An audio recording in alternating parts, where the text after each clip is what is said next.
Avocat à la barre. Avec François-David Bernier. Ottawa songe à interdire les vols non essentiels vers l'étranger. Certains vont dire songe déjà, enfin plutôt. On sait toute la polémique qu'il y a eu à propos des voyages durant le temps des fêtes. Et jeudi, lors d'une conférence de presse, M. Legault dit que, la compétence, on le sait, c'est fédéral pour ce qui est des frontières. M. Legault suggère on devrait payer des hôtels aux gens qui arrivent. Non, qu'eux payent des hôtels 14 jours et qu'on puisse vérifier réellement s'ils restent en quarantaine. Parce que ce qu'on apprend, c'est que la fameuse quarantaine, qui a des sanctions assez sévères, même l'emprisonnement, l'amende de 1 million de dollars quasiment, ne serait pas respectée. Et on en parle avec Maître Frédéric Bérard, docteur en droit, chroniqueur. Salut, ça va? Salut, ça va très bien. Est-ce que tu es dans le sud? Non, ça m'avait traversé l'esprit, mais j'avais eu la sagesse de ne pas y aller. Et quand j'ai vu le tollé, là, c'était une bonne affaire. En fait, j'ai eu exactement le même réflexe. J'ai eu un assez gros automne, puis je me suis dit, je pars début janvier, je vais au Costa Rica 1 mois et demi, 2 mois, quelque chose comme ça. Puis là, j'avais demandé à mon agente de voyage de faire des démarches, tout était lancé. Puis là, à un moment donné, le tollé a frappé. Ah ouais, tu t'es ravisé. J'ai dit, finalement, c'était une bonne idée de pas y aller. Ben ouais, on peut pas t'en vouloir d'y penser, on n'en veut pas à personne d'y penser, mais de le faire, là, on aurait pu t'en voir. Sage décision, moi aussi, j'ai été de parmi les sages, sinon, on aurait peut-être payé le prix fort. Et Frédéric, là, le gouvernement, voudrait interdire de voyager. Mais si je me trompe pas, la charte protège ça, le fait de pouvoir sortir d'un pays, d'un ressortissant, sortir, rentrer. Ça semble être assez laborieux d'interdire aux gens de voyager, là. C'est sûr que ce qui est prévu à la charte canadienne, c'est ce qu'on appelle la liberté de circulation. Okay. C'est une vieille liberté. C'est protégé là, depuis des centaines d'années en Angleterre. Nous, on sait que nos libertés civiles, on s'en est inspiré beaucoup du Royaume-Uni, en Angleterre initialement. On prévoyait, par exemple, à l'époque que tu pouvais sortir du pays, rentrer au pays, et ainsi de suite. Nous, au Canada, on a constitutionnalisé cette liberté-là en 1982 dans la Charte, et c'est une des très rares libertés qui n'est pas assujettie à la disposition dérogatoire. OK. Ce qui veut dire que excuse-moi. Ah oui, vas-y. Je tousse. D'après moi, je devrais aller dans le sud plutôt que le climat québécois. Mais bon, si tu veux. Et ce qui fait que le gouvernement ou le Parlement ne peuvent pas utiliser la dérogatoire pour faire comme si la liberté de circulation n'existe pas. En d'autres termes... Ils ne peuvent pas le forcer, là. Exact. Ils sont coincés avec ça. Mais si tu te souviens bien, on en a parlé souvent à ton show, il n'y a aucune des libertés qui est considérée comme absolue. Ouais. On peut toujours la limiter dans le cadre d'une société libre et démocratique. Et dans ce cas-ci, je pense que les intérêts de la collectivité, fort probablement, seraient considérés comme plus importants par le tribunal que la liberté de circulation elle-même. C'est-à-dire, surtout si on vise des voyages non essentiels. Aller dans un site inclus, je sais pas, là, tu diras prendre ton déquiré aux bananes proche de la piscine hors terre une prochaine fois. Là, tu peux attendre encore 3 mois, je pense. Sachant, évidemment, et ça, c'est important, que la lutte à la pandémie est affectée par ces voyages non essentiels. Les gens partent, ils ramassent le microbe à l'aéroport, dans les avions qui sont des incubateurs par excellence, et là, reviennent ici et reviennent infecter, évidemment, ceux qui sont restés dans le banc de neige. Et voilà. Ça avait beaucoup choqué tout le monde, évidemment, tout le monde qui se prive ici, les gens qui vont s'amuser.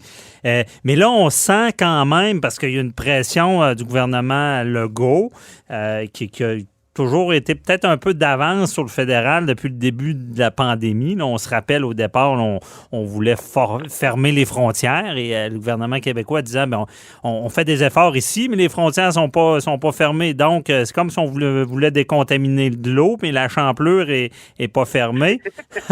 Et donc, mais là, on sent encore le premier ministre Trudeau, fédéral, de frileux avec ça. Donc, à t'entendre, là, c'est des droits qui sont peut-être en haut de la hiérarchie, je ne sais pas, sont assez importants. Là.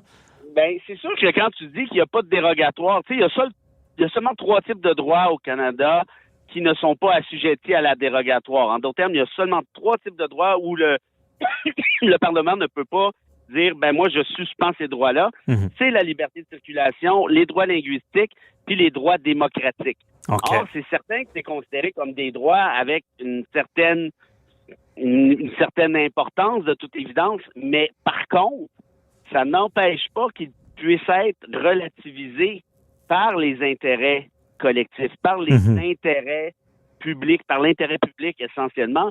Et la lutte à la pandémie, c'est très clairement un intérêt public, je pense. Ouais.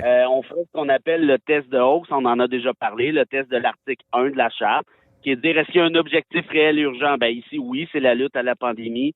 2, est-ce qu'il y a un lien rationnel entre la lutte et la pandémie puis bloquer les aéroports en partie? Je pense que c'est facile à démontrer d'un point de vue scientifique. Mm-hmm. Est-ce qu'il y a une atteinte minimale à la liberté de circulation? Je pense que oui, parce que l'atteinte ici, c'est quoi? C'est empêcher d'aller à Punta Cana pour aller te faire griller à Beden une semaine. Je pense que dans toute la hiérarchie des choses importantes dans la vie, là, je pense pas que c'est au sommet. Puis le 4e critère, puis c'est le dernier, c'est la proportionnalité. En d'autres termes, est-ce que le gouvernement essaie de tuer une mouche avec un bazooka? Okay. Dans ce cas-ci, je pense pas. Oui, effectivement. Et on s'entend que pour le fédéral, avec la loi sur la quarantaine, c'est beaucoup plus facile pour lui, pour Trudeau, de gérer cette partie du dossier-là et de mettre des mesures plus strictes aux frontières. On comprend bien ça, compétence fédérale. Mais là, je veux t'entendre sur le gouvernement Legault semblait dire jeudi là, que si ça ne fait pas, qu'il va s'en occuper, parce qu'il parlait de l'intervention de la SQ, il parlait du projet de forcer les gens à louer des chambres d'hôtel au retour, donc à leurs frais, ici, pour pouvoir les contrôler. Parce que on a vu que y a peu d'amendes de gens qui ont été pris à ne pas respecter cette quarantaine-là qu'on disait si sévère. Est-ce que le provincial a cette compétence-là d'intervenir là, si Trudeau le fait pas? Ça, c'est une sacrée belle question qui n'est pas si évidente. Je te dirais à première vue comme ça, j'ai l'impression que la réponse serait oui. Ouais. Probablement en ce qui a trait à la santé publique. C'est une compétence qui peut être provinciale, qui est essentiellement provinciale d'ailleurs. Je pense que ça pourrait quand même relativement bien se justifier. Je ne crois pas que Québec pourrait empêcher les Québécois de sortir du Canada, mais par contre d'y aller avec des restrictions très sévères au retour. Ça, je pense que ça cadrerait justement dans ce qu'on pourrait appeler la compétence générale de santé publique qui le fameux à Québec. Oui, le fameux article là, de la loi sur la santé publique dans zone état d'urgence sanitaire qui dit que le gouvernement peut prendre toute action à protéger le public. C'est un peu c'est ce que on s'est servi un peu pour le couvre-feu, là, pas un peu, c'est là. Donc, par ça, il pourrait restreindre. Moi, cette loi-là, la constitutionnalité n'a jamais été remise en question à ce que je sache. C'est une loi qui se rattache à la compétence québécoise en matière de santé publique, justement. Et ça implique, une santé publique, quand on parle, je te parlais tout à l'heure d'intérêts collectifs. Ouais. Je vois pas beaucoup d'intérêts collectifs qui sont moins importants là, que la santé publique. Qui sont plus importants, que la santé publique. Non, c'est vrai. C'est comme au-dessus si on parle de priorité, la santé, ça sera toujours au-dessus de presque tout, là, évidemment. Oui. Surtout en matière de pandémie, c'est parce que c'est ça l'affaire là, qui est très, très, très particulière dans une pandémie, c'est que c'est pas juste, par exemple, de ce qui se passe à telle ou telle place, c'est que tes actions individuelles ont un impact sur l'ensemble de la société. C'est ça une pandémie, c'est la définition même. Donc, par définition, l'État a à prendre des mesures qui sont sévères et qui sont déplaisantes et qui briment les libertés civiles. Ça j'en conviens bien. Mais c'est parce que la solution, autrement, c'est quoi?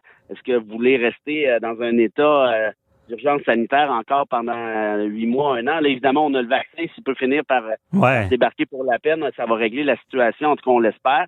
Mais dans l'intervalle, je pense qu'un tribunal serait du côté du gouvernement très, très, très facilement, tant en matière de charte qu'en matière de compétences. Dans ce cas-ci, s'il y avait un doute à y avoir. Effectivement, quelqu'un peut pas dire c'est pas de vos affaires, parce que ce que tu fais va affecter collectivité, la fameuse maxime, les droits des uns s'arrêtent où ceux des autres commencent. Mais il nous reste 2 minutes. Cette maxime-là, là, c'est la meilleure que tu pouvais trouver dans ce contexte. C'est en plein ça. Habituellement, des fois, on l'exagère un peu, la maxime, mais ici, c'est clairement ça. C'est l'exercice de ta liberté qui vient impacter en quelque sorte la santé publique. Donc, c'est normal qu'il y ait des balises à quelque part. Ben oui. Et là où ça peut se complexifier, mais on ne pourra pas en parler très longuement, mais c'est sur les sanctions. On ne peut pas donner les sanctions de la loi fédérale sur la quarantaine. Il faut donner les sanctions qui sont prévues dans la loi sanitaire québécoise, là. Si quelqu'un ne respecte pas ce qu'on demanderait au retour du voyage, là. Exact. Québec doit effectivement appliquer les sanctions qui sont prévues dans ses propres normes, mais en même temps, rien n'empêcherait Québec de durcir sa loi. Là, évidemment, il y a quand même faudrait faire ça vite, là, le cas échéant, là, parce que on s'entend que les voyages dans le sud, habituellement, tu t'en vas pas là au mois de juillet, là, tu t'en vas là jusqu'en mars-avril, disons. Mais il n'y a rien d'impossible. Ils pourraient amender leur propre loi pour durcir les sanctions. Ou même, en fait, ça devrait se faire par règlement, possiblement. Toute la question des quarantaines et tout ça, probablement en vertu de la loi. Probablement que la loi sur la santé publique permet au gouvernement d'adopter un règlement pour durcir justement soit les sanctions ou les mesures. Et ça, adopter un règlement ou même une directive, ça va beaucoup, beaucoup plus vite que de modifier une loi, évidemment. Ben oui. Puis même, on a une question du public là-dessus, je répondrai tout à l'heure, c'est qu'aussi, le gouvernement a les moyens de cibler quelqu'un puis d'aller chercher une ordonnance pour le forcer à être quelque part. Fait que ça pourrait se faire au cas par cas aussi, sous toute réserve. Oui. Merci beaucoup. Sous toute réserve, sans préjudice. Veuillez agir en conséquence. Merci beaucoup, Frédéric Bérard. Toujours très éclairant. On se reparle la semaine prochaine. Salut. Bye-bye.